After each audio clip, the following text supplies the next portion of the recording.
Assalamualaikum. Hari ini kita akan melanjutkan materi kita masih mengenai konsep ilmu ekonomi. Materi apa saja yang akan kita bahas? Yuk kita lihat. Materi yang akan kita bahas kali ini adalah biaya peluang, prinsip ekonomi, motif ekonomi, pembagian ilmu ekonomi, dan ekonomi syariah. Nah, kita akan membahas materi pertama mengenai biaya peluang. Apa itu biaya peluang? Nah, coba kita lihat gambar ini. Ada 4 pilihan, menikah, kuliah, kerja, dan menjadi pengangguran. Ketika kamu selesai sekolah, kamu akan dihadapkan pada 4 pilihan ini. Nah, mana pilihan yang kamu pilih? Jika kamu melanjutkan kuliah, maka pilihan yang tidak kamu pilih adalah menikah, kerja, dan pengangguran. Nah, yang menjadi biaya peluang adalah menikah, kerja, dan pengangguran. Jadi, apa itu biaya peluang? Biaya peluang adalah biaya atau segala sesuatu yang dikorbankan untuk mendapatkan sesuatu. Jika kamu ingin kuliah, maka kamu harus mengorbankan pekerjaan, menikah, atau menjadi pengangguran. Nah, apa perbedaan antara biaya peluang dan biaya sehari-hari? Biaya sehari-hari adalah pengorbanan yang harus dilakukan untuk melakukan suatu kegiatan atau kegiatan ekonomi, tanpa memperhitungkan kerugian karena dikorbankannya kegiatan lain. Untuk lebih pahamnya lagi, kita lihat ilustrasi berikut ini. Perhatikan dua ilustrasi berikut. Pada ilustrasi pertama, Ibu Tuti, seorang ibu rumah tangga, setiap bulannya menerima uang Rp1.200.000. Kemudian uang ini dibelanjakannya untuk kebutuhan keluarga yang terdiri dari biaya makanan, biaya rekening listrik dan air, biaya sekolah anak, transportasi, dan lain-lain. Sedangkan pada ilustrasi kedua, Darto, seorang lulusan perguruan tinggi yang sedang mencari pekerjaan, diterima di perusahaan makanan dan di BUMD dengan gaji Rp3.700.000 dan di BUMD Rp4.000.000 per bulannya. Kemudian Darto memilih bekerja di BUMD. Nah, dari dua ilustrasi ini, ilustrasi pertama merupakan contoh dari biaya sehari-hari. Karena Rp1.200.000 ini adalah biaya yang dikeluarkan atau digunakan oleh Ibu Tuti setiap bulannya. Sedangkan pada ilustrasi kedua merupakan contoh dari biaya peluang. Nah, apa yang menjadi biaya peluang? Biaya peluang Darto adalah Rp3.700.000 karena Darto tidak memilih bekerja di perusahaan makanan. Untuk bekerja di BUMD, maka Darto harus mengorbankan pekerjaan di perusahaan makanan dengan gaji Rp3.700.000. Maka dapat disimpulkan bahwa biaya sehari-hari muncul dari kegiatan yang kita lakukan, sedangkan biaya peluang muncul dari kegiatan yang tidak bisa kita lakukan. Selanjutnya, kita akan membahas mengenai prinsip dan motif ekonomi.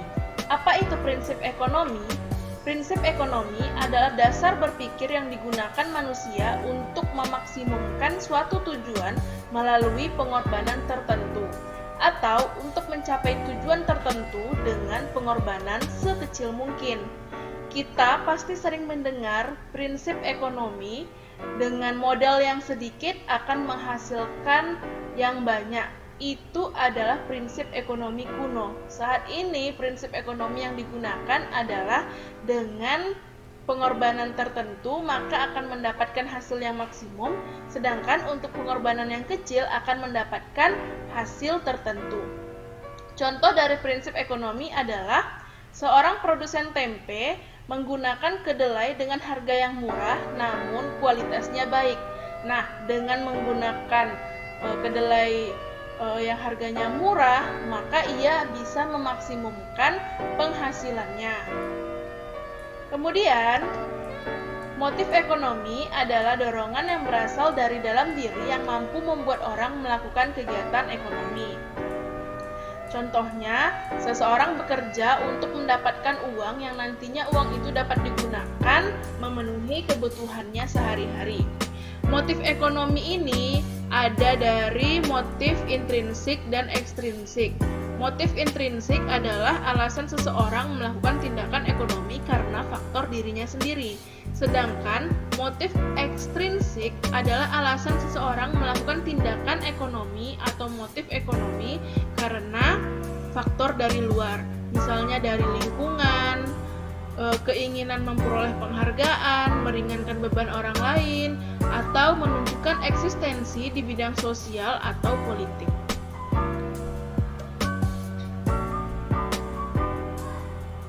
Selanjutnya, kita akan membahas mengenai pembagian ilmu ekonomi.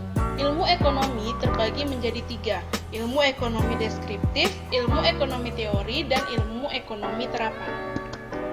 Ilmu ekonomi deskriptif adalah ilmu ekonomi yang menganalisis ekonomi, menggambarkan keadaan ekonomi yang sebenarnya berdasarkan fakta dalam perekonomian. Sedangkan teori ekonomi adalah ilmu ekonomi yang berusaha menjelaskan dan merumuskan pengertian, hubungan sebab akibat, dan kerja sistem perekonomian dalam kehidupan masyarakat. Teori ekonomi terbagi menjadi 2, ekonomi makro dan ekonomi mikro. Ekonomi makro adalah teori ekonomi yang membahas mengenai ekonomi dalam lingkup luas atau makro. Sedangkan ekonomi mikro adalah teori ekonomi yang membahas lingkup ekonomi secara mikro. Contoh pembahasan pada ekonomi makro adalah pemanfaatan sumber daya ekonomi, stabilitas ekonomi negara, inflasi, pertumbuhan ekonomi, neraca pembayaran, kurs, dan lain-lain. Sedangkan contoh pembahasan pada ekonomi mikro adalah interaksi individu di pasar, interaksi pasar faktor produksi, perilaku penjual, pembeli, dan lain-lain. Yang ketiga, ekonomi terapan. Ilmu ekonomi terapan adalah cabang ilmu ekonomi yang menganalisis ekonomi teori untuk merumuskan kebijakan, pedoman, atau standar yang tepat dalam mengatasi masalah ekonomi tertentu. Jadi ilmu ekonomi terapan dapat diterapkan dalam bidang manajemen keluarga, bisnis, ataupun pemerintah.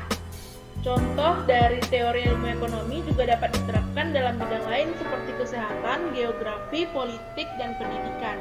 Jadi kalau kita sering mendengar ekonomi hukum, itu adalah contoh dari ekonomi terapan, ekonomi sosiologi, ekonomi komunikasi, dan lain-lain.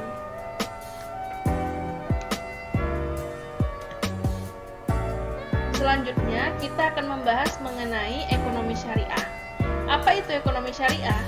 Ilmu ekonomi syariah adalah suatu ilmu pengetahuan yang mempelajari masalah-masalah ekonomi rakyat yang diilhami oleh nilai-nilai Islam.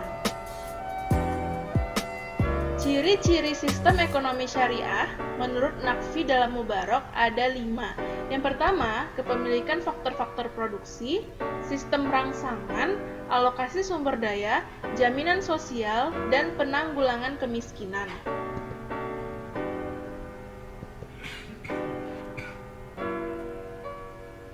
Prinsip umum ekonomi syariah yang pertama, hutan, air, dan udara segala isinya adalah milik Allah Subhanahu wa Ta'ala dan tidak boleh dimiliki secara individu. Yang kedua, negara adalah wakil Allah di bumi yang mempunyai otoritas mengatur, mengelola hutan, air, dan udara dengan segala isinya untuk memenuhi kebutuhan hidup masyarakat. Yang ketiga, negara menjamin pertumbuhan ekonomi untuk kesejahteraan masyarakat secara jasmani dan rohani. Yang keempat, negara menjamin kebebasan pasar selama bekerja sesuai dengan garis ketentuan yang ditetapkan Allah Subhanahu wa Ta'ala, yaitu keadilan, keseimbangan, dan kemanusiaan. Yang kelima, setiap orang bebas melakukan transaksi dengan siapapun untuk memenuhi kebutuhan hidupnya selama tidak bertentangan dengan prinsip yang telah ditetapkan Allah, serta hukum dan peraturan yang ditetapkan negara. Perbankan syariah adalah segala sesuatu yang menyangkut tentang bank syariah dan unit syariah, mencakup kelembagaan, kegiatan usaha, cara berproses dalam kegiatan usahanya. Fungsi bank syariah adalah menghimpun menghimpun dana dari masyarakat dalam bentuk titipan dan investasi, menyalurkan dana kepada pihak lain yang membutuhkan dalam bentuk jual beli ataupun kerjasama usaha, dan memberikan pelayanan dalam bentuk perbankan syariah. Terima kasih, sekian pembahasan dari kita, sampai berjumpa lagi. Wassalamualaikum warahmatullahi wabarakatuh.